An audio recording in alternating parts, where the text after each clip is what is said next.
আমরা শুরু করছি তাহলে।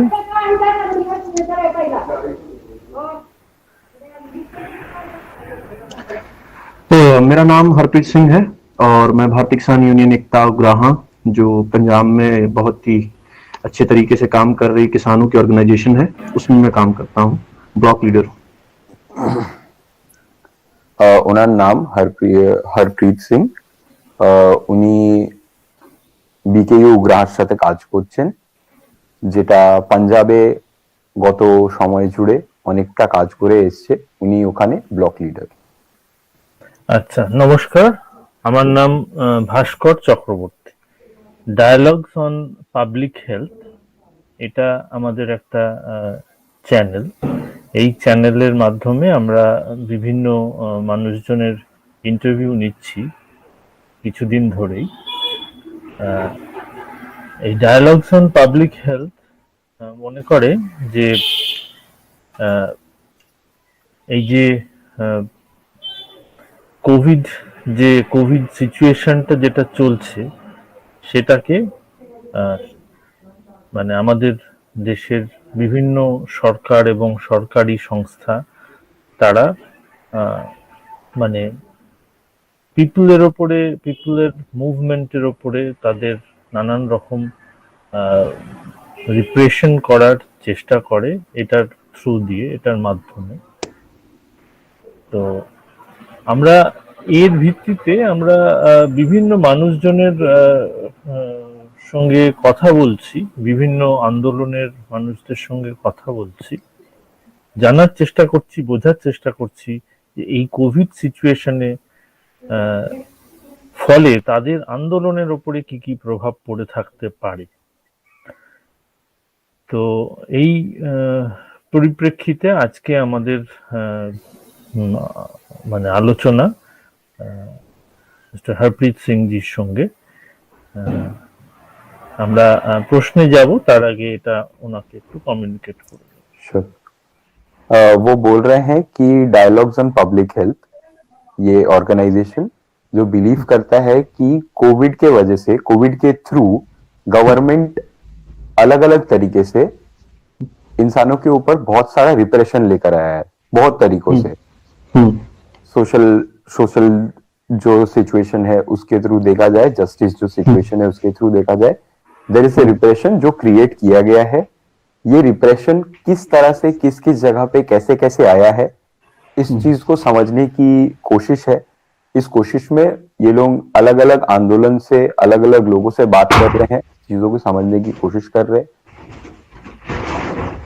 तो यहाँ ताकि समझा जा सके कि एग्जैक्टली सिचुएशन क्या हुआ था पंजाब का, हरियाणा में, वहां पे क्या चल रहा था, और कैसे ये जो कृषि आंदोलन है ये कोविड सिचुएशन के ऊपर रहा, कोविड सिचुएशन इसको अफेक्ट नहीं कर पाया, ये कैसे हुआ, इन चीजों के लेके आज बातचीत होगी। নমস্কার হরপ্রীত সিং জি। নমস্কার, আপনাকে অভিনন্দন।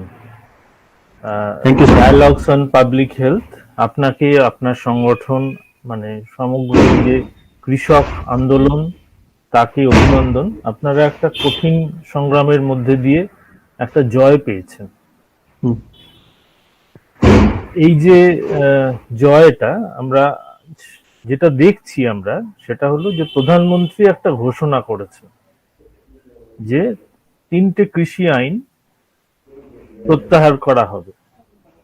প্রথমে আপনাদের আমরা জিজ্ঞেস করি, এই যে 3টে কৃষি আইন যে প্রত্যাহার করা হবে, আপনাদের আন্দোলনের কি শুধুমাত্র এইটাই দাবি ছিল, না আরো কিছু দাবি ছিল? সেই বিষয়ে এই প্রধানমন্ত্রীর ঘোষণাতে কি আছে, বা আপনারা কি ভাবছেন যে কতদূর এই প্রতিশ্রুতিটা যেতে পারে? वो पूछ रहे हैं कि पहले तो वो आपको संग्रामी अभिनंदन बता रहे कि आज आंदोलन इस जगह पे खड़ा है। उसके बाद वो पूछ रहे हैं कि ये जो प्रधानमंत्री की तरफ से स्पीच आई है कि भैया 3 कृषि आइन हम लोग हटा देंगे, ठीक है। वो पूछ रहे कि सिर्फ यही चाहते थे क्या किसान, कि इसके अलावा भी कुछ चाहते थे? ठीक है, उसके लेकर के अगर आप कुछ बताए तो अच्छा होगा।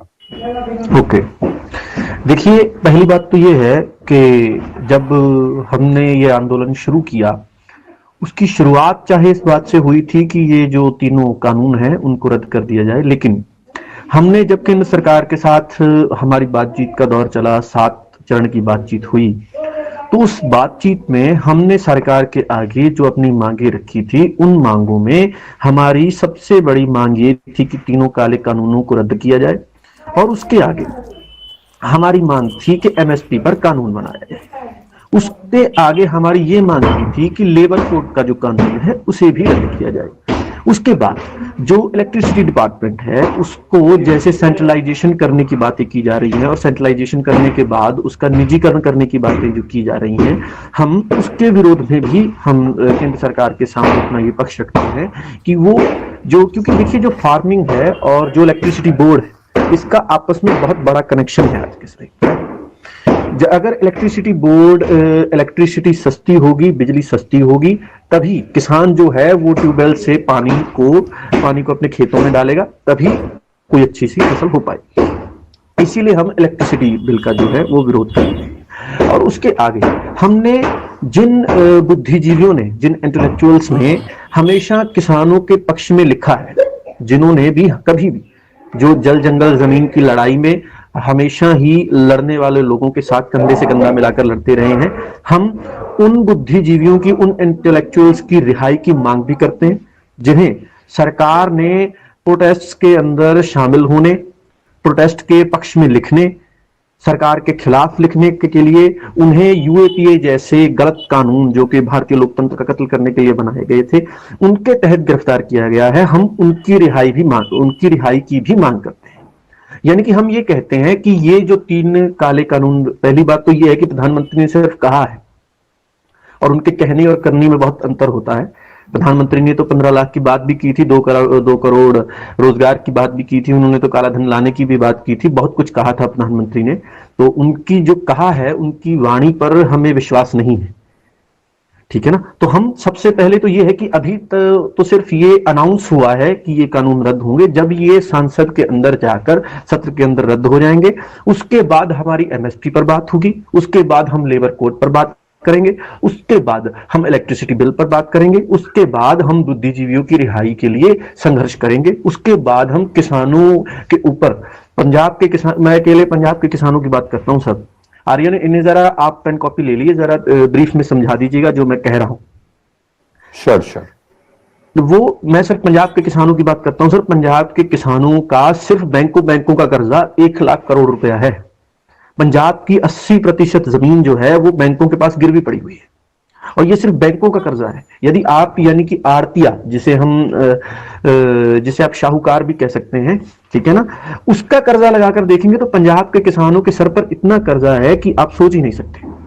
और वो कर्जा जो है, जो सरकार की बुरी नीतियां हैं, जो कॉर्पोरेट के पक्ष की नीतियां हैं, जो खेती को यानी कि नुकसान का बिजनेस बनाने की जो नीतियां हैं, यानी कि किसान को इतना दबाया जाए कि वो एक दिन खेती छोड़ दे और उस खेती पर कॉर्पोरेट्स का कब्जा हो जाए, इस नीति के तहत वो सारा कुछ लाया गया, किसानों के सर पर कर्जा चढ़ाया गया। उन नीतियों के तहत जो हरी क्रांति का सपना किसानों को दिखाया गया, वो कर्जा किसानों के सर से आज तक नहीं उतरा, पीढ़ियां दर पीढ़ी गुजर गई। तो हमारी अगली मांग जो है वो कर्जे की है। उसके बाद पंजाब के अंदर जो हम चावल बोते हैं, चावल की खेती होती है, उसमें पानी बहुत लगता है। उस पानी के बारे में हम चाहते हैं कि उस पानी की एक स्ट्रेटजी बने। जैसे दिन प्रतिदिन पंजाब के किसानों के ऊपर उनके ऊपर ये दोष मढ़ा जाता है कि ये तो पानी नीचे लेके चले गए। तो हम चाहते हैं कि उस पानी के ऊपर स्ट्रेटजी बने। अगर सरकार को नहीं पता है तो हमें पता है, हम बताएंगे कि वो स्ट्रेटजी कैसे बन सकती है।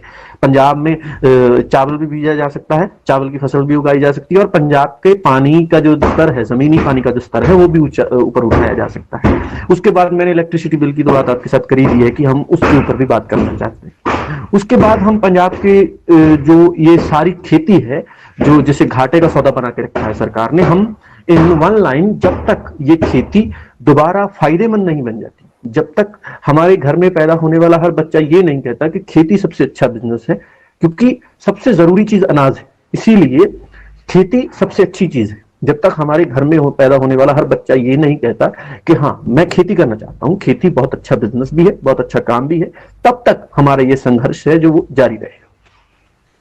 Aryan, you can explain.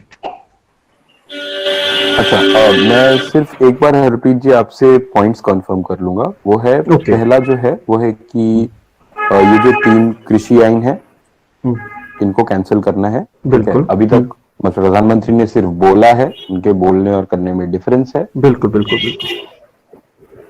Okay, electricity bill pay बात होगी।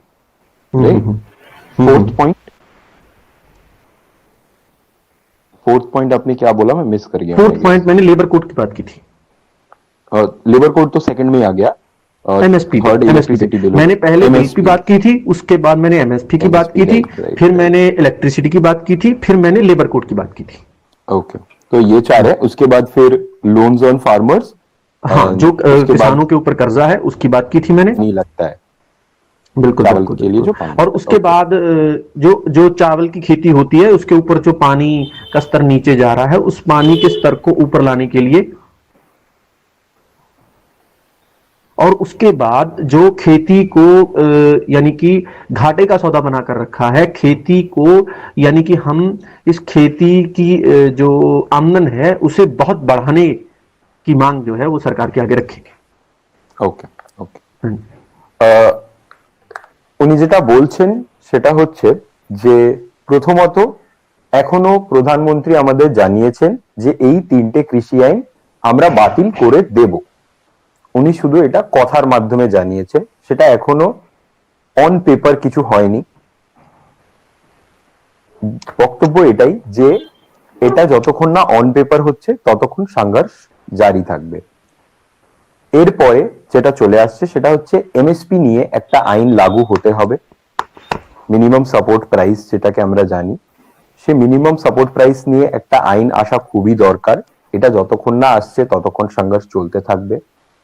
তারপরে যেটা সেটা হচ্ছে শ্রম কোড, যেটাকে আমরা জানি যে 44টা শ্রম কোড ছিল সেটাকে ভেঙে 4টে করে দেওয়া হয়েছে। সেটা নিয়ে কথাবার্তা হচ্ছে যে এটার উপরেও ওনারা কথা বলেছেন যে 7বার মানে বসা হয়েছে উইথ দ্য গভর্নমেন্ট, তখন এগুলো নিয়ে অলরেডি একভাবে কথাবার্তা হয়েছে। গভর্নমেন্ট এখনো শুধু 3টে ফার্ম লজ নিয়েই বলেছে, বাকিটা নিয়ে এখনো গভর্নমেন্ট কিছু জানায়নি। এরপরে চলে আসছে হচ্ছে ইলেকট্রিসিটি বিল। ইলেকট্রিসিটি বিলের সাথে উনি বলছেন যে ফার্মিং এর একটা খুবই খুবই ক্লোজ রিলেশন রয়েছে। সেই ক্লোজ রিলেশনটা এইভাবেই যে এই যে জল তোলা হচ্ছে, জলটা যখন তুলতে লাগে তখন ইলেকট্রিসিটির দরকার হয়, তার সাথে আরো অন্যান্য ইকুইপমেন্টস এর জন্য ইলেকট্রিসিটির দরকার হয়। এই ইলেকট্রিসিটি বিল যতক্ষণ না পিছনে নিয়ে নেওয়া হচ্ছে, ইলেকট্রিসিটি বিল প্রত্যাহার হচ্ছে, ততক্ষণ এই সংঘর্ষ চলতে থাকবে। এরপরে হরপ্রীত জি যেটা বলছেন সেটা হচ্ছে যে আজকে একটা কৃষকের জন্য ক্ষেত মানে খেতি করা বা ক্ষেতে কাজ করা এটা খুবই অলাভজনক হয়ে উঠেছে সময়ের সাথে। পাঞ্জাবের কৃষকদের উপর লোন মানে যেটাকে আমরা লোন বলে বুঝি সেটা প্রচন্ড পরিমাণে বেড়ে চলেছে। সে লোনের ইন্টারেস্ট রয়েছে, এই ইন্টারেস্ট গুলো এই লোন গুলো মাফ করতে হবে, এটা ওনাদের দাবি। তার সাথে চলে আসছে যে ফার্মিং যেভাবে অলাভজনক হয়ে গেছে, এই অলাভজনক ফার্মিং কে লাভজনক করতে হবে, এটা ওনাদের দাবি। এটা সরকারের কাছে ওনারা আগেও রেখেছেন, এর পরেও রাখবেন, এটা নিয়ে সংঘর্ষ চলতে থাকবে। এটার পরে যেটা চলে আসছে সেটা হচ্ছে যে এই যে চাল পাঞ্জাবের লোকেরা হয়তো খুব বেশি খানও না, পাঞ্জাবে রাইস খাওয়ার খুব বেশি চল নেই, কিন্তু সে রাইস আসলে তৈরি করা হচ্ছে যাতে বাকি ইন্ডিয়াতে সাপ্লাই করা যেতে পারে। তার কারণে যে জল লাগছে, এত বেশি করে যে জলটা লাগছে, সে জল কিভাবে আবার মানে গ্রাউন্ড ওয়াটারকে উপর করা যায়, গ্রাউন্ড ওয়াটার লেভেলস কে বাড়ানো যায়, এইগুলো নিয়ে ওনারা অলরেডি ভাবিত রয়েছেন। আর এইগুলো নিয়ে ওনারা সরকারের সাথে সংঘর্ষে যাবেন। লাস্টে উনি যেটা বললেন সেটা হচ্ছে পলিটিক্যাল প্রিজনারদের কথা, যে বুদ্ধিজীবীরা আজকে জল জঙ্গল জমির লড়াই করার জন্য জেলের পিছনে বন্দী আছেন, যাদেরকে সরকার বন্দী করে রেখেছে বিকজ সরকার জানে যে এনারা যদি বাইরে থাকেন তাহলে সরকারের পক্ষে সেটা সব থেকে বড় থ্রেট। ওনারা যদি বাইরে থাকেন তাহলে ওনারা মানুষকে সংগঠিত করতে পারেন, ওনারা মানুষকে পাশে সংগঠিত করেছেন এবং আগামীকালেও করতে পারেন। তার জন্য এই বুদ্ধিজীবী, এই পলিটিক্যাল প্রিজনারদেরকে বের করার জন্য ওনারা লড়াই করবেন, এটাই আর কি। আচ্ছা, আমরা দ্বিতীয় প্রশ্নে যাই। এই আন্দোলনের কিছুদিন আগেই শাহিনবাগের আন্দোলন ঘটেছিল দিল্লিতে। শাহিনবাগ আন্দোলনকে কিন্তু ওই কোভিড-19 এই অজুহাতে সরকার তুলে দিতে পেরেছিল, কিন্তু কৃষকদের আন্দোলনকে তুলে দিতে পারেনি। কৃষকদের আন্দোলন মানে তার নিজের শক্তিতে চলেছিল এবং আজকে সে একটা স্তরে, একটা জয়ের জায়গাতে সে এসেছে। কৃষক আন্দোলনের কোন শক্তি এইটা সম্ভব করলো যে শাহিনবাগ আন্দোলনকে তুলে দিতে পারলো কিন্তু কৃষক আন্দোলনকে পারলো না? हरप्रीत जी, क्वेश्चन ये है कि ये सेकंड क्वेश्चन है हमारा कि शाहीन बाग का जो आंदोलन हुआ था जब एनआरसी सीए लागू हुआ, शाहीन बाग में एक आंदोलन चल रहा था को कोविड-19 का नाम देकर कोविड-19 के वजह से, कोविड-19 अप्रोप्रिएट करने के वजह से गवर्नमेंट हटा पाया था। पर हम लोग देखे कि ये जो किसान आंदोलन हुआ हमारे देश में, किसान आंदोलन जो अभी भी चल रहा है, ये किसान आंदोलन को गवर्नमेंट कुछ भी नहीं कर पाया, सरकार इसको नहीं हटा पाया। सरकार ने कोशिश की थी पर कोविड अप्रोप्रिएशन के थ्रू या कोविड नॉर्म्स के थ्रू इसको गवर्नमेंट हटा नहीं पाया। ऐसी क्या शक्ति थी, ऐसा क्या चला, ऐसा क्या हुआ इन द बैकग्राउंड जिसके वजह से शाहीन बाग नहीं बचा पर किसान आंदोलन खड़ा रहा और आज भी डटा हुआ है? देखिए, इसमें दो बातें हैं। पहली तो ये कि जो शाहीन बाग का जो प्रोटेस्ट हुआ था वो कोविड से पहले चल रहा था, यानी कि वो पहले से चल रहा था, कोविड बाद में आया है जहां तक मुझे पता है। तो हुआ ये कि जो पहले शाहीन बाग चल रहा था और जो मीडिया या सोशल मीडिया पर जो सारा टूल है स्टेट का, वो उसे बदनाम करने में लगा हुआ था, ठीक है ना। तो जब कोविड आया देश के अंदर, एकदम सबके अंदर, सारी दुनिया के अंदर, देश के अंदर ही नहीं सारी दुनिया के अंदर, सबके अंदर एक सहम पैदा कर दिया, कुछ दिनों महीनों के लिए, कुछ हफ्तों के लिए, कुछ महीनों के लिए।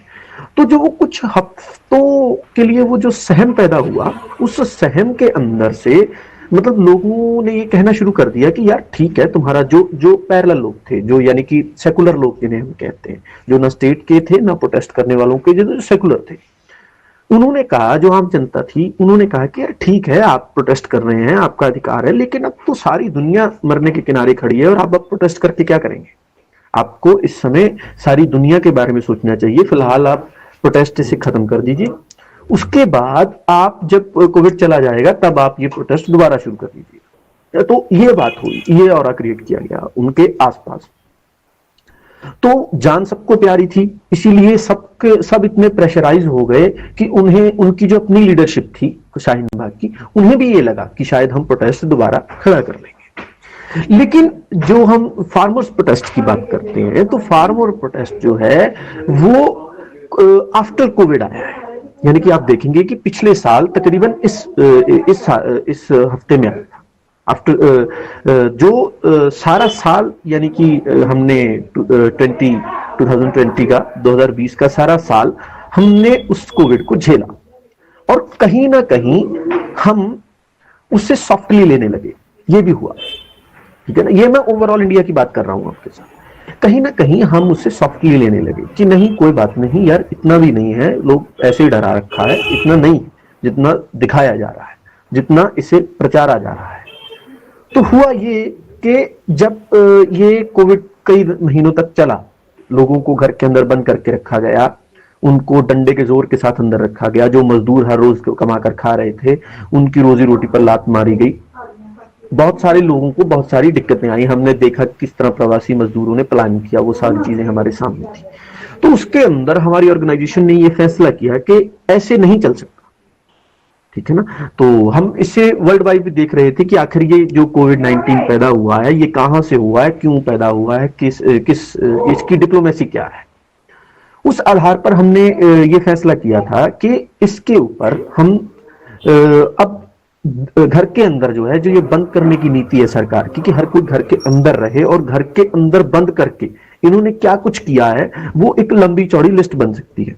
कितनी चीजों का प्राइवेटाइजेशन हुआ, कितने इन्होंने बिल पास किए, और इवन के जो ये कोविड बिल है, जो ये फार्मर्स बिल है, ये भी कोविड के मतलब मद्देनजर रखते हुए बहुत सारे जो सांसद थे उन्हें तो सांसद भवन आने ही नहीं दिया गया। उन्हें कहा गया कि आपकी कोरोना रिपोर्ट जो है वो पॉजिटिव है, आप संसद भवन आ ही नहीं सकते, ठीक है ना। तो ये सारे माहौल का फायदा उठाकर इसे फार्मर्स बिल को लाया गया। और हम लोग ये फार्मर्स बिल आने के कुछ महीने पहले भी हम पंजाब में जो ये कथित लॉकडाउन लगा हुआ था, कर्फ्यू जिस तरह की एक आप इमरजेंसी कह सकते हैं, इमरजेंसी का दूसरा रूप था, इसे तोड़ने का हमने पूरे तरीके से प्लान बना लिया था। हमने मार्च भी किए हैं 50-50 किलोमीटर के, बाइक मार्च भी किए हैं, पैदल मार्च भी किए हैं पंजाब के अंदर। हमने लोगों को ये कहा है कि ये कोविड कुछ नहीं है, ये सिर्फ और सिर्फ एक बीमारी है जिस तरह और बीमारियां हैं, और घर के अंदर बंद रहना इस बीमारी का समाधान नहीं है, अगर ये बीमारी है भी। तो उसके साथ क्या हुआ कि एक तो ये बन चुका था कि लोग इसे सॉफ्टली लेने लगे थे, एक ये था कि हम अपने तरीके से जाकर लोगों में प्रचार कर रहे थे, और तीसरी बात ये हुई कि जब ये बिल आ गए, जब ये बिल आए तो ऑर्गेनाइजेशंस ने क्या किया, पूरे जोर शोर से इस बिल को लोगों के सामने प्रस्तुत किया कि आखिर ये बिल चाहते क्या हैं, करना क्या चाहते हैं, और ये कोविड में क्यों लाए। इन सारी बातों के मद्देनजर रखते हुए लोगों ने हमारे साथ हमारे यहाँ जुड़ना शुरू कर दिया। उसमें हमने सबसे पहले क्या किया कि हमने जो भाजपा के जो कार्यालय थे उनके सामने प्रोटेस्ट शुरू किया, हमने रेल रोको आंदोलन किए। उसके बाद हमने, देखिए सबसे बड़ी बात ये थी कि हमने सीधा कॉर्पोरेट्स जो इस देश के पूंजीपति हैं, जिन्होंने मतलब अब रोटी पर भी कब्जा जमाने की सोच ली है, उनके खिलाफ सीधी जंग शुरू करने के लिए हमने पंजाब से ऑर्गेनाइजेशंस ने ये ऐलान किया कि आज से जो अडानी अंबानी है या और बड़े कॉर्पोरेट्स हैं, हम उनका बॉयकॉट करते हैं। उनके पेट्रोल पंप्स, उनके मॉल पर हमारे अब भी धरने जारी हैं, अब भी डे नाइट प्रोटेस्ट हो रहे हैं, अभी तक, यानी कि तकरीबन 1.5 साल से, 1.25 साल से प्रोटेस्ट लगातार जारी है। और जब हमने वहां पे गैदरिंग करनी शुरू की एक तरह के प्रोटेस्ट के रूप में, तो शुरू में तो हमें पुलिस की दिक्कत भी आई, ये वो हमने धीरे धीरे दिक्कतें दूर होने लगी। वहां पे हमारे एक सेंटर बन गए, लोग इकट्ठा होने शुरू हुए। जो लोगों के मन में ये था कि गैदरिंग जो है सरकार ने बंद करवा दी है, हमने वो गैदरिंग शुरू करवाई। और वो जो गैदरिंग 3 महीने तक लोगों, पंजाब के किसानों की वहां हुई, लोग वहां हमने जोर शोर से वहां एक प्रचार किया, वहां हमने जोर शोर से एक तरीके से चलाया कि नहीं, ये बिल ये ला रहे हैं, ये सरकार की मंशा ये है, आपको घर के अंदर बंद करके आपकी रोटी छीनने का मसला है, ठीक है ना। तो हमने लोगों को बताया कि जब लॉकडाउन के अंदर उन कंपनियों को ताले लगने शुरू हो गए थे, तब उन्होंने देखा कि क्या चीज है जो लोगों ने लॉकडाउन में भी नहीं छोड़ी है, क्या हम किस चीज का बिजनेस कर सकते हैं, सब कुछ हमारा बंद हो गया। तो उन्होंने ये सोचा कि रोटी तो सब लोग खाएंगे चाहे कुछ हो जाए। खाना ऐसी चीज है, रोटी, कपड़ा और मकान हमारी 3 बुनियादी चीजें हैं, जिनमें से कपड़ा और मकान के बिना इंसान जिंदा रह सकता है, लेकिन रोटी के बिना नहीं रह सकता। तो अब उन्होंने ये सोचा था कि रोटी के ऊपर कैसे कब्जा किया जाए। तो हमने जब ये बात किसानों को बताई, तो किसान जो पिछले 6 महीने से कोविड को झेल रहे थे, एक तरीके से उन्हें भी सरकार के वो जो रवैया था, तानाशाही रवैया था उनको घर में बंद करके रखने का, उससे वो परेशान थे। और दूसरा, जब उनको बिल के बारे में समझाया गया तो वो उठकर आए। और उससे बड़ी बात यह है कि इतने यूनिटी में गए पंजाब के किसान, हरियाणा, बाद में ये आंदोलन हरियाणा में फैला, राजस्थान, यूपी में बहुत बाद में फैला। तो ये जो यूनिटी थी हमारी, एक यूनिटी के साथ जब हम दिल्ली की तरफ बढ़े, ठीक है ना, तो वहां जब गए, जाने के बाद भी जब दूसरी लहर कहा जाता है, जिससे कि दूसरी लहर आई थी, दूसरी लहर में भी हमें बहुत कहा गया कि आप घर चले जाइए, कोविड बड़ी चीज है, बिल बड़ी चीज नहीं है। ठीक है, तब भी हमने यही बात रखी थी। आपने देखा होगा कि हमारे लीडर्स ने यही कहा था कि ठीक है, हम भी मानते हैं कि कोविड बड़ा है, बिल बड़े नहीं है, लेकिन तो ये सरकार को समझना चाहिए, सरकार इन बिलों को रद्द कर दे, हम घर जाकर अपने घर में बैठेंगे। तो बात ये थी कि जो सबसे बड़ी मैं बात आपको वन लाइन अगर बताना चाहूं कि ये आंदोलन शाहीन बाग की तरह यानी कि उखाड़ के फेंका क्यों नहीं जा सका, वो इसलिए कि इस आंदोलन की जड़ें बहुत मजबूत थी। पंजाब का किसान अपनी भूमि से बहुत प्यार करता है। पंजाब आज से नहीं, हजारों सालों से खेती के लिए जाना जाता है। पंजाब के किसान को अपनी भूमि से इतना प्यार है, जब उसे ये बताया गया कि उसकी भूमि छीनने के लिए यानी कि सरकार ने एक तरह की खुली छूट दे दी है, खुली मंडी के रूप में उसकी फसलें, पहले फसलों पर डाका डाला जाएगा, उसके बाद उसकी जमीन पर देखा जाएगा, तो वो इस बात को झेलने के लिए वे तैयार हो गया कि मैं कोविड के साथ मर सकता हूं, लेकिन अपनी जमीन को खोकर मरना मुझे पसंद नहीं है। और सबसे बड़ी बात इसमें यह रही कि जो हमने 3 महीने 4 महीने पंजाब में आंदोलन को बड़ा किया, पंजाब में हमने आंदोलन को बड़ा किया, पंजाब में आंदोलन को हमने बड़ा करके जहां जो इसकी हमने एक तरह की इसकी रूट्स स्ट्रॉन्ग की, इसकी जड़ें बनाई, तो वो रूट्स इतनी अच्छी थी, वो इतनी स्ट्रॉन्ग हुई, और दिल्ली जाने के बाद भी हम लगातार पंजाब में उन रूट्स को स्ट्रॉन्ग बनाते रहे। और जो हम उन रूट्स को स्ट्रॉन्ग बनाते रहे, उन रूट्स को स्ट्रॉन्ग बनाने की वजह से जो ये हमारा आंदोलन था, सरकार की जो कोविड की नीति थी उसके तहत भी सरकार इसे उखाड़ के नहीं फेंक सकी। हालांकि उन्होंने बहुत बदनाम किया कि किसानों, जो ये किसान तो है ही नहीं, इन्हें तो देश की चिंता ही नहीं है, इन्हें कोविड का कोई फर्क नहीं पड़ता, ये सिर्फ अपनी राजनीति कर रहे हैं, ये कर रहे हैं, वो कर रहे हैं, उन्होंने बहुत कुछ कहा। लेकिन जो इसकी जड़ थी, जो इसकी रूट्स थी, जो दिल्ली में कोरोना काल के अंदर भी गिनती कम नहीं हुई, उसका कारण ही यही है कि कुछ लोग जाते थे, कुछ लोग वहां से दिल्ली से वापस आते थे, उतने चले जाते थे, जितने आते थे उतने चले जाते थे। ये जो रूट्स थी पंजाब में, जो एक तरह की लोगों ने टाइम टेबल बना दिया था कि ये जी हमारा एक मोहल्ला है, इसमें इतने घर हैं, तो ये 4 घर अब इस हफ्ते जाएंगे, अगले हफ्ते वो घर जाएंगे, इतने घर जाएंगे, वो अगले हफ्ते इतने घर जाएंगे। ये रूट्स थी हमने तय करके पंजाब से जब हम चले ऐसे कि हम ऐसे चलाएंगे। उसके बाद हमारी लीडरशिप ने जो बहुत अच्छे तरीके से इसे चलाया, जो चेन थी वो बनी रही, वो टूटी नहीं। ये सभी कारणों के कारण ये हुआ कि पंजाब जो ये फार्मर प्रोटेस्ट था, इसकी जड़ें सबसे ज्यादा मजबूत थी, और वो जड़ें ऐसे मजबूत हुई, और उन जड़ों के कारण सरकार ने बहुत जोर लगाया, पर वो उस आंदोलन को उखाड़ के नहीं फेंक सकी। हाँ, आर्यन, यू कैन एक्सप्लेन। या তো হারপিকজি যেটা বলছেন সেটা হচ্ছে যে এই যে শাহিনবাগকে তুলে দেওয়া সম্ভব হলো সরকারের জন্য, কিন্তু ফার্মার স্ট্রাগল তুলে দেওয়া সম্ভব হলো না, এটা মূলত দুটো পয়েন্টে উনি ডিভাইড করছেন। প্রথম যেটা, সেটা হচ্ছে শাহিনবাগ এসছিল কোভিডের আগে। শাহিনবাগ প্রোটেস্ট যখন শুরু হয়েছে, এনআরসি সিএ যখন লাগু হয়েছে, তখনও কোভিড ইন্ডিয়াতে সেভাবে অ্যাটাক করেনি।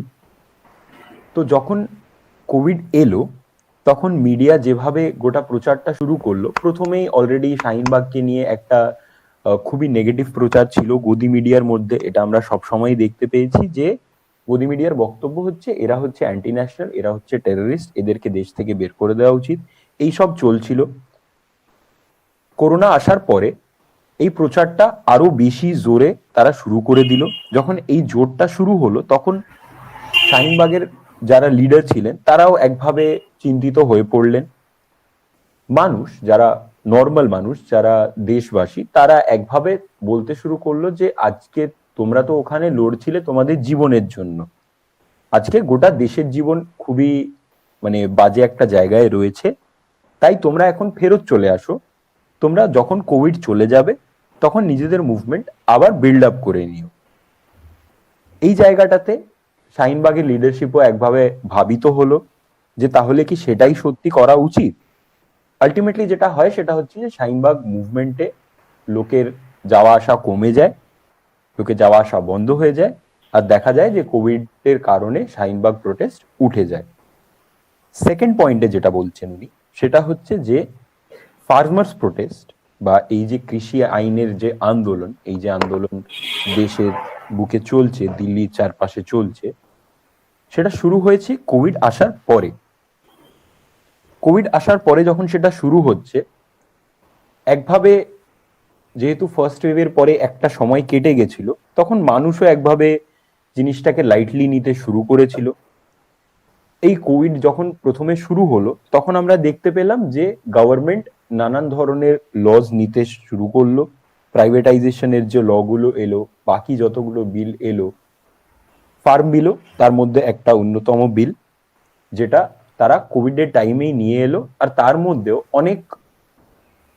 মানে অনেক লোককে তারা পার্লামেন্টে ঢুকতে দেয়নি, বলেছে আপনাদের কোভিড এর সার্টিফিকেট ক্লিয়ার না, আপনার কেস পজিটিভ, হ্যাঁ না তেনা এইসব বলে নানান কিছু করে ওরা যেটা করেছে সেটা হচ্ছে নিজেদের দিকটা স্ট্রং করে এই বিলগুলোকে পাস করিয়ে নিয়েছে সে সময়টাই জুড়ে। আর তারপরে গোটাটাই কোভিড অজুহাত দেওয়া শুরু করেছে। ফার্মার্স প্রোটেস্ট যখন আমরা দেখতে পেলাম যে দিল্লিতে শুরু হয়েছে, তার আগেও কিন্তু অলরেডি পাঞ্জাবের ওখানে, পাঞ্জাবে, হরিয়ানাতে কিছু পার্টসে বয়কট অফ দ্য কর্পোরেট, এই যে ব্যাপারটা এটা শুরু হয়ে গেছিল। ডিরেক্টলি কর্পোরেটকে বয়কট করা শুরু হয়ে গেছিল। কর্পোরেটের পেট্রোল পাম্প, রিলায়েন্সের পেট্রোল পাম্পের উপর ওখানে এমন ভাবেই বয়কটটা শুরু হলো, ধারণাগুলো শুরু হলো যে তাদেরকে আর অপারেট করতে দেওয়া হচ্ছিল না। সেটা এখনো ওইভাবেই চলছে। যখন পাঞ্জাবের যে সংগঠনগুলো রয়েছে এই কৃষি আইন আসার পরে, তারা যখন মানুষের কাছে পৌঁছালো, মানুষকে বলল যে দেখো, এরা জানে যে লকডাউন যদি হয়ে থাকে তাহলে একটাই জিনিস এমন যেটা বন্ধ হবে না, সেটা হচ্ছে খাবার। মানুষের খাবারটা চিরকাল দরকার থেকেছে, আজকেও থাকবে। এই খাবার, এই রুটিটাই তোমার কাছ থেকে ওরা নিতে এসছে। কর্পোরেট আজকে প্রথমে যেটা করবে সেটা হচ্ছে তোমার মান্ডি সিস্টেম কেড়ে নেবে। তোমার মান্ডি সিস্টেম কেড়ে নিয়ে তারপরে তোমার জমিনে দখল নেবে, আর সেভাবেই তারা পুরো জিনিসটাকে টেক ওভার করার চিন্তা ভাবনার দিকে এগোচ্ছিল। এই জিনিসটা যখন পাঞ্জাবের ফার্মাররা বুঝতে পারলো, তাদেরকে বোঝানো গেল, তখনই দেখা গেল যে তারা হিউজ নাম্বারে রাস্তায় নেমে পড়লো। যখন সেকেন্ড ওয়েভ এলো, তখনও আবার ফার্মারদেরকে বলা হচ্ছিল যে আবার সেকেন্ড ওয়েভ এসছে, তোমরা বাড়ি চলে যাও, বিল কোনো বড় কথা না, বিলটা আবার পরে দেখে নেওয়া যাবে, কিন্তু তোমরা এখন বাড়ি চলে যাও, তোমাদের জীবনটা বেশি বড়। তখন ফার্মার মুভমেন্টের যে লিডাররা, ওনারা বললেন যে বিল যদি বড় কথা নাই হয়ে থাকে, বিল যদি কোনো বিশেষ ব্যাপার না হয়ে থাকে, তাহলে বিলগুলো প্রত্যাহার হোক, তাহলেই আমরা বাড়ি চলে যাব, তাছাড়া আমরা বাড়ি যাব না। এক কথায় বলতে গেলে ফার্মার মুভমেন্ট সরানো যায়নি। তার কারণ হচ্ছে তার রুটস, ফার্মার মুভমেন্টের যে শিকড়গুলো, সেগুলো এতটাই স্ট্রং ভাবে পাঞ্জাব এবং হরিয়ানা, তার পরবর্তীকালে উত্তরপ্রদেশের মধ্যে পৌঁছে গেছিল। মানুষকে ঠিক কিভাবে বোঝানো যেতে পারে, মানুষকে সংগঠিত করার যে কাজটা, সেটা এত সুফলভাবে করা হয়েছিল যে মানুষ বুঝতে পেরেছিল যে আসলে তার সাথে কি করা হচ্ছে, এই সরকার কি করার চেষ্টা করছে, আর এই সরকারের উল্টো দিকে যদি দাঁড়াতে হয় তাহলে আমাদের কি করতে হবে। পাঞ্জাব মুভমেন্টের মধ্যে একটা খুবই সুন্দর সিস্টেম ফর্ম করা হলো, যেটাকে চেইন সিস্টেম বলে আমরা জানি, যেখানে একটা বাড়ি হয়তো 4 জন যদি এক সপ্তাহ থাকে, সে বাড়ি থেকে নেক্সট সপ্তাহ আরো 4 জন যায়। এই যে রোটেশনের সিস্টেমটা, এই সিস্টেমটার কারণেই দেখা গেল যে ফার্মার স্ট্রাগলের মধ্যে মানুষের যে নাম্বার সেটা কমছে না, মানুষ যতটা ছিলেন ততটাই থেকে যাচ্ছেন, আর পাঞ্জাব মুভমেন্ট নিজের গতিতে এগোতে থাকলো তার শিকড়ের কারণে। আমি যেটুকু বুঝতে পারলাম, মানে একটু সাম আপ করে আমি যদি বলি হরপ্রীত সিংজির কথাটাকে, যে পাঞ্জাবের ফার্মার্সদের রুটটা একটা কারণ, শিকড়টা একটা কারণ এই আন্দোলনের সাফল্যের জন্য। 2 হলো যে এই আন্দোলনের সাফল্যের জন্য কিছু সংগঠন, যেমন ওনাদের সংগঠন বিকেইউ, একতা উগ্রাহান, এনারা এরকম বেশ কিছু সংগঠন মানে কাজ করে এসছেন, সেই সংগঠনের এই কোভিড আসার আগেও হচ্ছে পাঞ্জাবে কিছু কাজ ছিল কর্পোরেটদের বিরুদ্ধে, এবং এই কোভিড আসার পরে এই সাধারণ মানুষ, কৃষকরা, ফার্মাররা তারা বুঝতে শুরু করলো যে এই কোভিডকে দিয়ে তাদের ওপরে অনেক রিপ্রেসিভ বিল নামানো হচ্ছে, যেমন এই ফার্মার্স বিল, শ্রম কোড, এইগুলো নামানো হচ্ছে তাদের ওপরে অ্যাটাক হিসেবে। সেটা তারা যখন বুঝতে শুরু করলো তখন তারা তাদের আন্দোলনে স্ট্রং হয়ে ছিল আর কি। এটা কি আমি ঠিক বুঝলাম আর কি? হ্যাঁ, সামিং আপ হিসেবে আপনি ঠিকই বুঝেছেন। আমার মনে হয় হরপ্রীত দা যদি বুঝে থাকে, মানে आपको ये सम अप समझ में आया हरप्रीत भैया? नहीं, मुझे नहीं समझ में आया, आप बताइए। আচ্ছা আচ্ছা, ও বেসিক্যালি আপ जितना পয়েন্টস বলে उसको एक সাম আপ কিয়ে। আমার মনে হয় ভাস্কর দা এটা ঠিকই বলেছেন আপনি, মানে আমিও যা পয়েন্টস নোট করলাম এখানে, হরপ্রীত দা যা বললেন মোটামুটি একভাবে সবটাই কভার। ওকে, আমরা তাহলে আমাদের পরের প্রশ্নে একটু যাচ্ছি। সেটা হচ্ছে যে আপনারা কি মানে এক্সপিরিয়েন্স করেছেন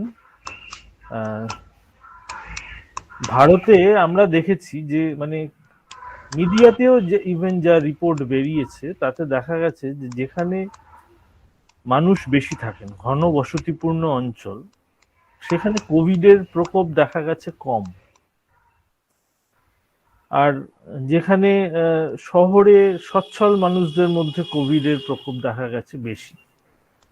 আন্দোলনের সময় তো এক জায়গায় অনেক মানুষকে কাছাকাছি ঘেঁষাঘেঁষি করে থাকতে হয়েছে। তো আপনাদের মধ্যে কোভিডের প্রকোপ কিরকম আপনারা দেখেছেন, আপনাদের মনে হয়েছে?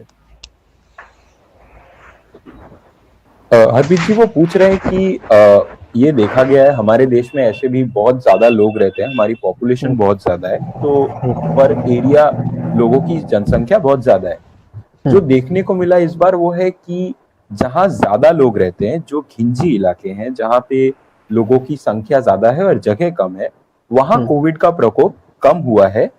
और जो शहरी इलाके हैं जहाँ पे लोग अच्छी तरीके से रहते हैं, साफ सफाई में रहते हैं, बड़े बड़े फ्लैट्स हैं, यहाँ पे कोविड का प्रकोप ज्यादा हुआ है।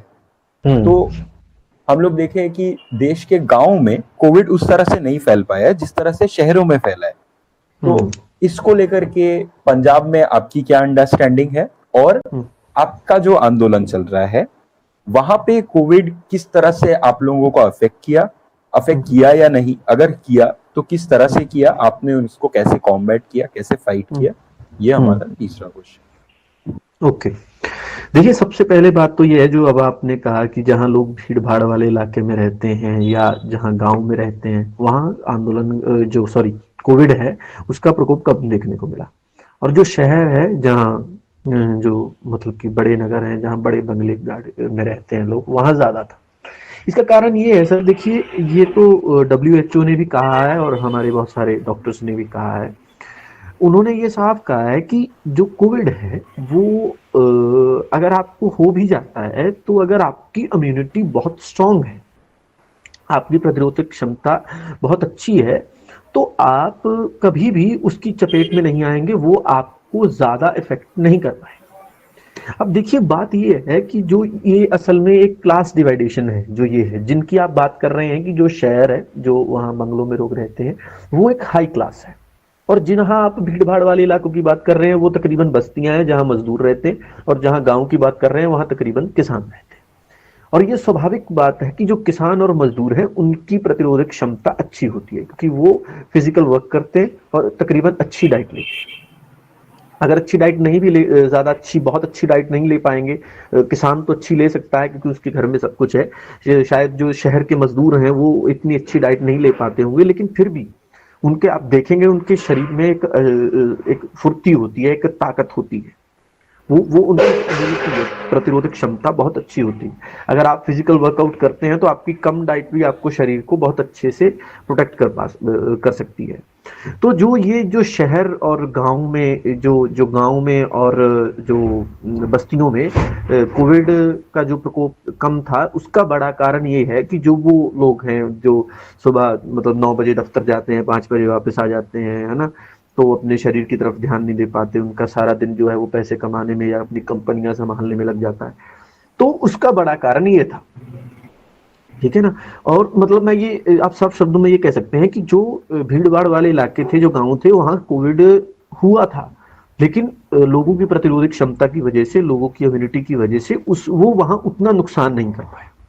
आप इस बात को ऐसे देख सकते हैं। और रही बात हमारे आंदोलन में कोविड की, तो वो मैं बता रहा हूं कि जैसे कि ये आंदोलन किसानों का था, तो मैंने ये पिछली बात में कहा है कि किसानों की प्रतिरोधक क्षमता की या उनकी इम्यूनिटी की बात की है, तो स्वाभाविक सी बात है कि ये उतना तो हमें इफेक्ट नहीं कर पाया हो, ना ही इसने हमें किया है।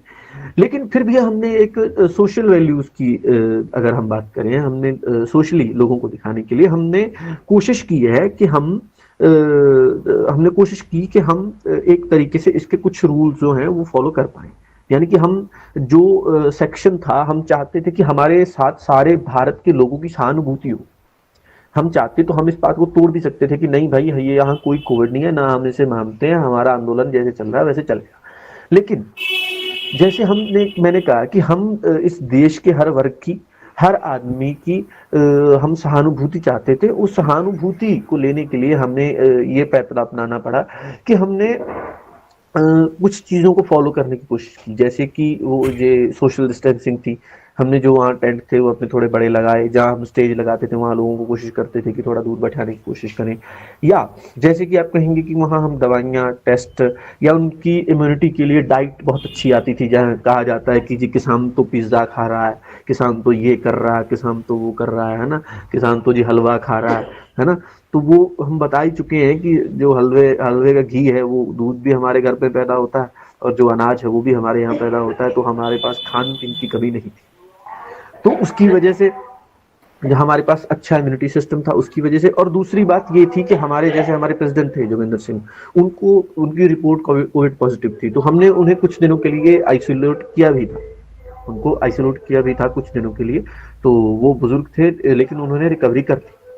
तो मैं ये कहना चाहूंगा कि आप ये कह सकते हैं कि कोविड ने हमारे आंदोलन पर कोई बहुत ज्यादा प्रभाव नहीं डाला, क्योंकि देखिए सबसे शुरू में पंजाब में इसकी जड़ें थी, और जैसे जैसे इसकी जड़ें फैलती गई, वैसे वैसे कोरोना का प्रकोप जो है, जो लोगों के दिमाग में घुस गया था, कोरोना का डर, वो निकलता गया। और जैसे जैसे इसकी जड़ें फैली, लोगों के दिमाग से डर निकला, तो ये आंदोलन और फैल गया। तो यानी कि दो ही बातें हैं, ये कि इसमें हमारी प्रतिरोधक क्षमता की बात है, और दूसरी ये है कि प्रतिरोधक क्षमता को लेकर ही ये जो है हमारे आंदोलन पर कोई बहुत ज्यादा असर नहीं कर पाया। और अगर इसने कुछ किया भी है तो उसके लिए हम हिदायतों का जो पालन है वो करते रहते थे। हाँ जी, यार। হ্যাঁ, তো যে প্রথম প্রশ্নটা আমরা হরপিতজিকে করা হয়েছে, যে দেখা গেছে যে ঘিঞ্জি জায়গাগুলোতে কোভিডের প্রকোপ কম, আর শহরি এলাকা যেখানে মানুষে বড় বড় ফ্ল্যাটে বসবাস করেন, যেখানে মানুষ চাকরি বাকরি করেন, সেখানে মানুষের উপর প্রকোপটা বেশি। সেটার উত্তরে হরপিতজি যেটা বলছেন সেটা হচ্ছে, এটার কারণ আসলে হচ্ছে ক্লাস ডিভাইড। এই যে ক্লাস ডিভাইড, যেখানে শহরের মানুষরা হাই ক্লাস একটা জীবন কাটান, তারা 9 থেকে 5 চাকরি করেন, তারা নিজেদের শরীরের উপর অতটা খেয়াল রাখতে পারেন না, তাদের ইমিউনিটি সিস্টেম খুবই লো হয়ে চলেছে। উল্টো দিকে দেখতে গেলে গ্রামে থাকেন হচ্ছে কৃষকরা, আর শহরের যে বস্তি এলাকা সেখানে থাকেন হচ্ছে শ্রমিকরা। এই শ্রমিক একদম কৃষকরা, তারা যদি নিজেদের শরীরের উপর খুব বেশি খেয়াল নাও রাখতে পারে, তারা যে ফিজিক্যাল অ্যাক্টিভিটিতে থাকেন, তারা যতটা নিজের শরীরকে প্রতিদিনে কাজে লাগান, তার কারণে তাদের ইমিউনিটি সিস্টেম, তাদের রোগ প্রতিরোধক ক্ষমতা অনেকটাই বেশি ছিল। WHO এটা অলরেডি বলেছে যে কোভিড যদি মানুষের হয়ও, যাদের ইমিউনিটি সিস্টেম বেটার হবে, যাদের ইমিউনিটি সিস্টেম খুব ভালো হবে, তারা কোভিডের কারণে খুব বেশি এফেক্টেড হবেন না। উল্টো দিকে যাদের ইমিউনিটি সিস্টেম ভালো হবে না, তাদেরকেই কোভিড বেশি করে এফেক্ট করবে, তাদের মানে তাদের কোভিডে বেশি অসুবিধে হবে, তাদের কোভিডে বেশি অস্বস্তি হবে। তো সেখানে আমরা বুঝতে পারছি যে যেহেতু কৃষকরা সারাদিন গ্রামে গিয়ে গ্রামে তারা মাঠে কাজ করছেন, শ্রমিকরা সারাদিন ফ্যাক্টরিতে কাজ করছেন, তারা ঘিঞ্জি এলাকাতে থাকলেও খুব ক্লোজ সার্কিটে থাকলেও তারা যেহেতু ফিজিক্যাল অ্যাক্টিভিটির মধ্যে আছেন, তাদের বডি ইমিউনিটি অনেকটা বেটার, তাই দেখা গেছে যে তাদের উপর কোভিডের এফেক্ট সেভাবে পড়েনি যেভাবে এই শহরি অঞ্চলে যে বড় বড় ফ্ল্যাটগুলো, যেখানে আমরা দেখতে পেয়েছি যে গোটা ফ্ল্যাট কোভিড পজিটিভ হয়ে রয়েছে, গোটা ফ্ল্যাটে কাউকে ঢুকতে দেওয়া হচ্ছে না, কেউ বেরোতে পারছে না, এইগুলো গ্রামের দিকে বা বস্তির দিকে এটা হয়নি। সেকেন্ড যেটা প্রশ্ন করা হলো যে এই যে কৃষকদের আন্দোলন, তার উপরে কোভিডের এফেক্ট কিভাবে পড়ছে। তো হরপ্রীতজি বলছেন যে উনি যেহেতু আগেই বললেন যে গ্রামে কৃষকরা থাকেন, কৃষকদের ফিজিক্যাল যে মানে সারাদিনের কাজকর্ম, তার কারণে তাদের ইমিউনিটি অনেকটা বেশি, তাদেরকে কোভিড সেভাবে এফেক্ট করতে পারেনি। কিন্তু তারপরেও যেহেতু কৃষক আন্দোলন চেয়েছিল যে গোটা দেশ জুড়ে তাদের একটা সিম্প্যাথি থাকুক, গোটা দেশ তাদেরকে একভাবে সাপোর্ট করুক, তাই ওনারা কিছু মেজার্স ফলো করেছেন। ওনারা একভাবে ফিজিক্যাল ডিস্টেন্সিংটা ফলো করার চেষ্টা করেছেন, ওনারা নিজেদের সাথে যত মেডিসিনসের দরকার সেগুলো রেখেছেন, নিজেদের টেন্টগুলোকে বড় করেছিলেন, তার লোকে যেখানে বসছে তার মাঝে স্পেস রাখার চেষ্টা করেছিলেন, আর সব থেকে গুরুত্বপূর্ণ একটা প্রপার ডায়েট চার্ট ফলো করার চেষ্টা করেছিলেন। এই কথাগুলো আমরা দেখতে পেয়েছি যে কিষান পিৎজা খা রা হ্যায়, কিষান হালুয়া খা রা হ্যায়। তো কৃষকরা খুবই পিৎজা খাচ্ছে, ওখানে বিশাল হালুয়া খাচ্ছে। উনি বলছেন যে এই যে হালুয়া, তার ভিতরে যে ঘিটা তৈরি হচ্ছে, সেই ঘিটা ওনাদের বাড়ি থেকেই আসছে, ওনারা নিজেরাই এটা প্রডিউস করছেন আর নিজেরাই খাচ্ছেন, তার মধ্যে কোনো ভুল ভ্রান্তি আছে বলে ওনারা দেখতে পান না। একতা উগ্রাহানের যিনি প্রেসিডেন্ট যোগেন্দ্র সিং উগ্রাহা, ওনার নিজেরও কোভিড হয়েছিল, কোভিড যখন তুঙ্গে ছিল, ওনার যখন পজিটিভ রিপোর্ট আসে ওনাকে আইসোলেট করা হয়েছিল। উনি বয়সে অনেকটাই বেশি, তারপরেও দেখা গেছে যে কোভিড ওনাকে খুব বেশি এফেক্ট করতে পারেনি, উনি আজকে সুস্থ রয়েছেন। এক কথায় বলতে গেলে কৃষক হিসেবে ওনারা যেহেতু আছেন ওখানে সবাই কৃষক, ওনারা সারাদিন মাঠে কাজ করেন, ওনাদের ইমিউনিটি সিস্টেমের কারণে কোভিড এই আন্দোলনকে সেভাবে এফেক্ট করতে পারেন। আমরা আমাদের শেষ প্রশ্নতে যাব। শেষ প্রশ্নের একটা অংশ মানে হরপ্রীত সিং জি আগে বলেছেন, সেটা হলো যে কোভিড অ্যাপ্রোপ্রিয়েট বিহেভিয়ারের নামে ওনাদের আন্দোলনের উপরেও কিছুটা চাপ এসছিল। তো এর পাশাপাশি আমি যদি ওনাকে এই প্রশ্নটা রাখি যে উত্তর ভারতে বিশেষত পাঞ্জাবে কোভিড অ্যাপ্রোপ্রিয়েট বিহেভিয়ারের নামে সাধারণ মানুষের উপরে কতটা কিরকম জোর জুলুম করা হচ্ছে ভ্যাকসিনেশন এবং কোভিড অ্যাপ্রোপ্রিয়েট বিহেভিয়ারের नामे। जो लास्ट क्वेश्चन है हरप्रीत जी, वो है कि पंजाब में कोविड अप्रोप्रिएट बिहेवियर या कोविड नॉर्म्स मानने के लिए, या फिर अभी जो वैक्सीनेशन लेकर आया है गवर्नमेंट हमारे लिए, ये सो कॉल्ड वैक्सीनेशन, तो इनके थ्रू नॉर्मल इंसान के ऊपर, एक जो इंसान खेती बाड़ी करता है, जो अपना काम करता है, जो मजदूर है, जो किसान है, उसके ऊपर किस तरह से गवर्नमेंट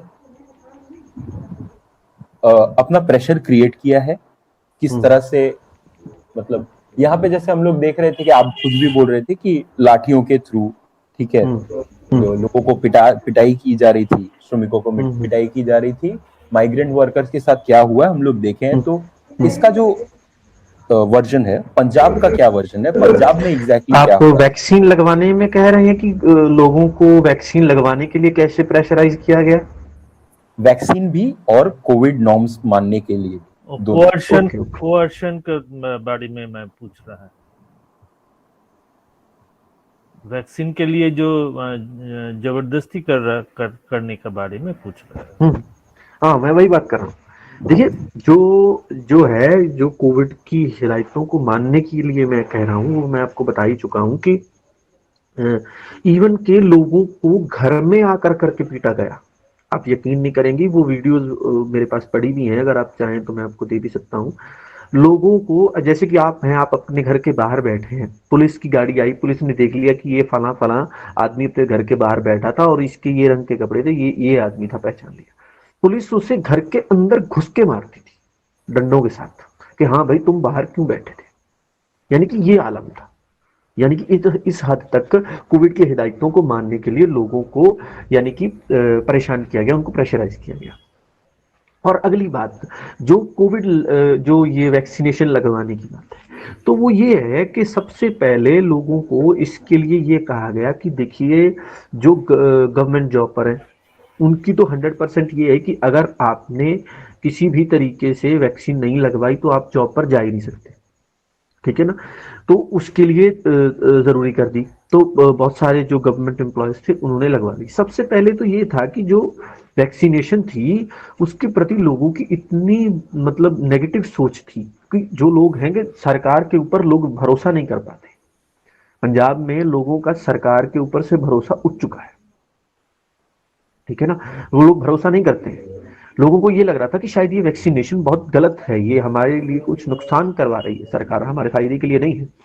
उसके बाद जब सरकार जब कुछ गवर्नमेंट एम्प्लॉयज को, सभी गवर्नमेंट एम्प्लॉयज को ये लगा पहले डोज में, तब लोगों के माइंड में कुछ हुआ कि यार ठीक है, इतना भी बुरा नहीं होगा, ठीक है कुछ अच्छा नहीं होगा लेकिन इतना भी बुरा नहीं होगा, ये देखो इन्होंने लगवाया है।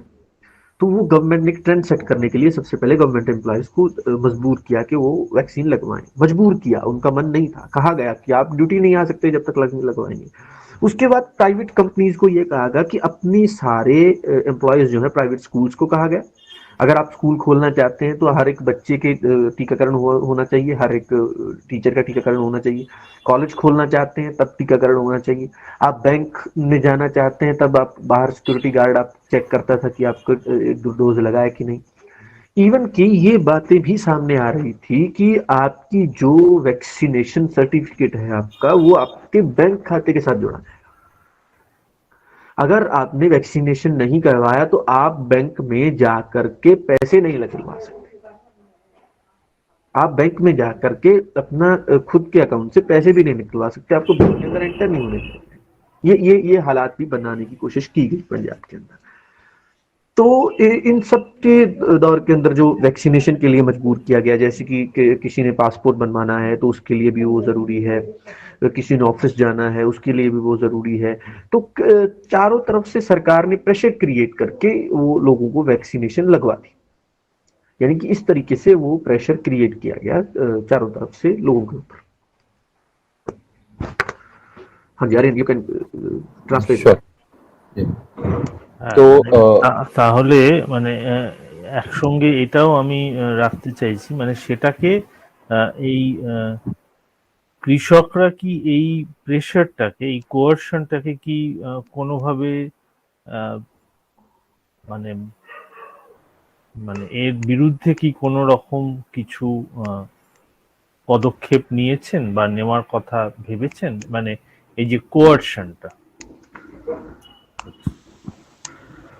ये बोल रहे हैं कि ये जो प्रेशर आया फार्मर्स के ऊपर, जिस तरह से गवर्नमेंट ने सब कुछ डाल दिया कि भैया आपको वैक्सीनेशन लेना पड़ेगा, अगर आप वैक्सीन ना लो तो आप गवर्नमेंट जॉब नहीं कर सकते, आप प्राइवेट जॉब नहीं कर सकते, आप कुछ भी नहीं कर सकते। और जिसकी वजह से आप बोल रहे हैं कि लोगों ने सोचा कि उतना भी कुछ खराब नहीं है तो हो सकता है ये। इसके खिलाफ क्या फार्मर्स की तरफ से या फिर पंजाब के लोगों की तरफ से कुछ आया, या लोगों ने इसके खिलाफ कुछ मूव किया कि नहीं? ये देखिए, इसके बाद इसमें ये हुआ कि जो ये वैक्सीनेशन लग रही थी उसके अंदर जब सबसे पहले गवर्नमेंट एम्प्लॉयज को ये कहा गया, सबसे पहले बड़ी बात तो ये है कि जो गवर्नमेंट एम्प्लॉयज हैं वो उन्हें मजबूर कह लीजिए, या वो अपनी ड्यूटी से इतने बंधे हैं, या वो खुद उस मानसिकता के गुलाम हो चुके हैं, उन्होंने कभी इस बात को बाहर नहीं किया कि हमें मजबूरन ये वैक्सीनेशन करवाई जा रही है, वैक्सीन लगवाई जा रही है हमारी मजबूरी से। तो उससे ये हुआ कि सरकार ने कोई इतना विरोध करने वाला माहौल ही नहीं बनने दिया उस वैक्सीनेशन को लेकर। उन्होंने बहुत इजीली सबसे पहले गवर्नमेंट एम्प्लॉयज को लगाकर लोगों को ये दिखा दिया कि देखिए जी ये कुछ बुरा नहीं है, आप ऐसे ही आपको ये भ्रम फैलाया जा रहा है कि ये है हुआ कुछ नहीं है, ये देखिए बहुत अच्छा है, ये गवर्नमेंट एम्प्लॉयज ने लगवाया है, सब कुछ ठीक है, ठीक है ना। तो सबसे पहले बात ये हुई। उसके बाद जब आपका प्राइवेट सेक्टर्स ने कहा कि नहीं आप लगवाइए लगवाइए, है ना, अपने एम्प्लॉयज को, तो वो लगवाया सबने। तो मैं ये कह रहा हूं कि गवर्नमेंट ने बहुत सॉफ्टली तरीके के साथ, क्योंकि आखिरकार उन सब कुछ उनके साथ हाथ में था, तो उन्होंने बहुत सॉफ्टली तरीके के साथ पंजाब के लोगों को इस तरफ उत्साहित किया। जैसे कि कुछ यहाँ रिलीजियस संगठन है, डेरे हैं पंजाब में, उन्हें हम डेरा कहते हैं, डेरे हैं कुछ जो उन मतलब ऑर्गेनाइजेशंस को, रिलीजियस ऑर्गेनाइजेशंस को फंडिंग की गई कि आप गांव-गांव में आपकी जो है कैंप है, आपकी जो जगहें बनी हुई हैं, आपकी जो आपकी सेंटर्स हैं, वहां जाइए, आप फ्री वैक्सीनेशन लोगों को प्रोवाइड करवाइए, हम पैसे हम आपको देंगे, गवर्नमेंट एम्प्लॉयज जाएंगे आपके साथ, सब कुछ होगा, बस सिर्फ आप अपनी जगह यूज करने दीजिए और लोगों को प्रचार कीजिए इस चीज का कि ये बहुत अच्छी चीज है और लोग आए और इसे लगवाएं। तो इस तरीके से भी लोगों को ये उत्साहित किया गया, लोगों को उत्साहित किया गया, या लोगों का ब्रेन वॉश किया गया, या लोगों को कहा गया कि आप इसे लगवाएं। यानी कि मैं ये कहना चाहूंगा कि लोगों के ऊपर कोई सीधा प्रेशर क्रिएट नहीं किया गया जिसका लोग विरोध करते, कोई वायलेंट प्रेशर नहीं था, लेकिन इनडायरेक्टली मेंटली इस तरह से आप ऑरा बना दिया गया कि वो लोगों ने प्रेशर में आ करके कह लीजिए, या उस माहौल का गुलाम बन के कह लीजिए, लोगों ने उस चीज को एक्सेप्ट कर लिया। That's all. আচ্ছা, এটা ট্রান্সলেট করবো এবার। या ट्रांसलेटेड। তো প্রথমে উনি যেটা বলছেন সেটা হচ্ছে যে পাঞ্জাবের অবস্থা এরকমই ছিল যখন কোভিড এসছে, তখন লোককে বাড়ির ভিতরে ঢুকে পুলিশ পিটিয়েছে, বাজেভাবে পিটিয়েছে। কাউকে একটা যদি পুলিশ দেখতে পেয়েছে যে ও বাইরে বসেছিল, তার জামার রং দেখতে পেয়েছে, তার মুখ হয়তো চিনতো, তার বাড়িতে ঢুকে তাকে পেটানো হয়েছে যে তুমি কেন বাইরে ছিলে যখন কারফিউটা চলছে। এরপরে যদি ভ্যাকসিনেশনের কথাটাতে আসি, তো যেটা মূল বলার চেষ্টা করছেন হার্পিকদা, সেটা হচ্ছে যে প্রথমত গভর্নমেন্ট যত এমপ্লয় ছিল তাদেরকে বলা হলো যে তোমাদেরকে ভাইয়া ভ্যাকসিনেশন নিতে হবে, তোমরা যদি ভ্যাকসিন না নাও তাহলে তোমাদেরকে ঢুকতে দেওয়া হবে না।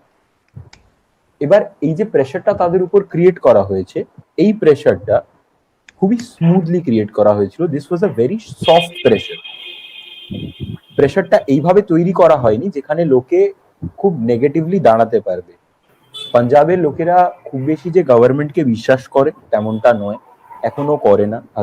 আরপিজির কথাতে তারা প্রথমে ভেবেছিল যে এই যে ভ্যাকসিনটা দেওয়া তাদেরকে হচ্ছে, এটা হয়তো কিছু একটা ভুল জিনিস, এই ভ্যাকসিনটার থ্রু দিয়ে লোককে কিছু খারাপ করার চেষ্টা করা হচ্ছে, এই জন্য লোকে ভ্যাকসিন নিতে চাইছিল না। কিন্তু তারপরে যখন তারা দেখলো যে গভর্নমেন্ট এমপ্লয়িজরা ভ্যাকসিন নিচ্ছে আর খুব বেশি খারাপ কিছু হচ্ছে না, তখন তারা ভাবলো যে আচ্ছা খুব বেশি খারাপ তো কিছু হচ্ছে না, হয়তো ভালো কিছু হবে না, কিন্তু খারাপ যখন হচ্ছে না তখন ভ্যাকসিনটা একবার নিয়েই নি না হয়। যখন গভর্নমেন্ট বলছে, আমরা দেখতে পেয়েছি যে প্রত্যেকটা ফোন কলে গভর্নমেন্ট ভ্যাকসিন নিয়ে কথা বলছে। আপনি কাউকে ফোন করলেই প্রথমে ভ্যাকসিন নিয়ে শুনতে হয়, তারপরে বাকি কথা আপনি বলতে পারবেন মানুষের সাথে। তো এগুলো ওখানেও হয়েছে, খুবই একটা সফট মুভ হয়েছে। যত কটা প্রাইভেট সেক্টর রয়েছে, প্রাইভেট কোম্পানিজ যারা রয়েছে, যারা প্রাইভেট এমপ্লয়িজ, তাদেরকে বলা হলো যে তোমরা ভাইয়া তোমরা সবাই ভ্যাকসিনেশন নিয়ে নাও, তোমরা যদি ভ্যাকসিনেশন না নাও তাহলে তোমাদেরকে কাজে আসতে দেওয়া হবে না। উনি বলছেন যে কতগুলো রিলিজিয়াস অর্গানাইজেশন পাঞ্জাবে কাজ করে, যেগুলোকে ডেরা বলা হয়, এই অর্গানাইজেশন গুলোকে গভর্নমেন্ট ফান্ড করতে শুরু করলো। ফান্ডিং এর পিছনে লজিকটা হচ্ছে যে তোমরা তোমাদের জায়গাটা দাও, তোমরা লোকের মধ্যে প্রচার করো, আমরা তোমাকে টাকা দেবো, তুমি ফ্রি ভ্যাকসিনেশন করো এবং লোকের মধ্যে প্রচার করো যাতে মানুষ ভ্যাকসিন নেয়। মানুষকে ব্রেন ওয়াশ করা হলো। ইভেন এই কথাটাও শোনা গেছিল পাঞ্জাবের মধ্যে যে যদি একটা মানুষ ভ্যাকসিনেটেড না হয় তাহলে সে ব্যাংকে গিয়ে নিজের টাকা নিজেই তুলতে পারবে না। তার যদি ব্যাংকের টাকা ডিপোজিট করতে লাগে, সে ব্যাংকের কোনো অ্যাক্সেসই পাবে না, বিকজ সে ভ্যাকসিনেটেড নয়। এইভাবে খুবই একটা সফট মেজারের থ্রু দিয়ে, কোনো হার্শ কিছু না নামিয়ে, গভর্নমেন্ট পাঞ্জাবের মধ্যে ভ্যাকসিনেশনের গোটা প্রসেসটাকে চালিয়ে দিল। আর সে কারণে মানুষও মনে করলো যে হয়তো ভালো কিছু হবে না, কিন্তু খারাপ যখন হচ্ছে না তখন নিয়েই নি, জিনিসটা ফ্রি আছে, আমার খুব বেশি খরচও হচ্ছে না, আর হয়তো কিছু ভালো হবে, আমার কিছু যায় আসবে না, হয়তো পরবর্তীকালে কোভিড হবে না। এইসব সফট পয়েন্ট গুলোকে ধরে ধরে যে প্রচার গভর্নমেন্ট চালালো, এই প্রচারের কারণেই মানুষ পাঞ্জাবের মধ্যে ভ্যাকসিনেশনটাকে একসেপ্ট করে। আহ, অনেক ধন্যবাদ হরপ্রীত সিং জি। कोई बात नहीं सर, আপনার वेलकम। আপনার কথাতে মানে আমরা অনেকটাই হচ্ছে মানে পিকচারটা ক্লিয়ার হলো আমাদের কাছে। আমরা আশা ये করব हमारे लिए गर्व की बात है सर कि आप इतनी दूर बैठे हमारे आंदोलन के बारे में जानना चाहते हैं और उसके बारे में बात करना चाहते हैं। आप जब भी कहेंगे तो ये हमारा कर्तव्य है कि हम जो कर रहे हैं उसको आप तक पहुंचाते रहे। নিশ্চয়ই আমরা নিশ্চয়ই চাইবো যে আপনাকে আবার আমাদের সঙ্গে পেতে। হ্যাঁ, বিভিন্ন ইস্যুতে যখন আমাদের প্রয়োজন হবে আমরা নিশ্চয়ই আপনাদের কাছ থেকে জানতে চাইবো আপনাদের আন্দোলন কি রকম ভাবে এগোচ্ছে। পশ্চিমবঙ্গের অনেকেই হচ্ছে ওই আন্দোলনের খবরাখবর জানতে আপনার কাছে গিয়েছিল, আপনাদের সঙ্গে গিয়েছিল। সেই রকম মানে আমরাও হচ্ছে জানতে চাইবো, আমরা চাইবো যে সেই খবরাখবর যেন পশ্চিমবঙ্গের লোকেরা জানতে পারে। नमस्कार।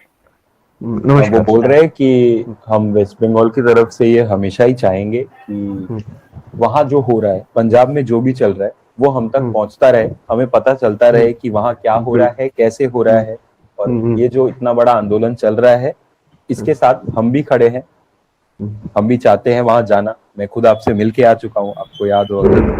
तो हम यहाँ वेस्ट बंगाल से कोशिश कर रहे हैं जितना हो सके कि आपके साथ रहने का, यही हमारी बात है। धन्यवाद। बिल्कुल सर, बिल्कुल, हम बहुत धन्यवाद करते हैं आपका कि आप हमारे लिए इतनी शुभकामनाएं सोचते हैं। बहुत बहुत धन्यवाद आपका। नमस्कार। नमस्कार। Thank you.